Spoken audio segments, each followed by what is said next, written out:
గాలి ఎటు వీస్తే అటే ఊగుతున్నటువంటి చెట్లపైన ఏ పక్షులైనా వాలటానికి ఇష్టపడతాయా? అసలు పక్షి వాలటానికి ఆ చెట్టు అనుకూలంగా ఉంటుందా చెప్పండి? ఏ వైపు గాలి వీస్తే ఆ వైపుగా విసురుగా ఊగుతున్నటువంటి ఎంతటి మహావృక్షమైనా దానిపైన పక్షులు సేద తీర్చుకోలేవు.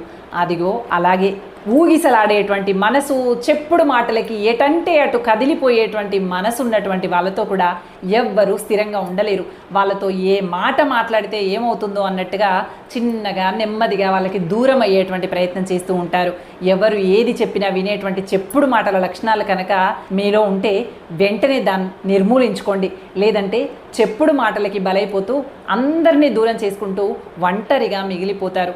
చెప్పుడు మాటలకి ఎటంటే అటు వీచేటువంటి వ్యక్తిత్వం కలిగినటువంటి వ్యక్తుల్లాగా కాకుండా స్థిరంగా నిలబడేటువంటి మహావృక్షాలాగా ఉండండి. ఖచ్చితంగా ప్రతి పక్షి వచ్చి ఆ మహావృక్షం పైన సేద తీరినట్లు ప్రతి వ్యక్తి మీ దగ్గరికి స్నేహహస్తం చాపుతూ ముందుకు వస్తారు. చెప్పుడు మాటల ఊగిసలాటలు మనకు అస్సలే వద్దు.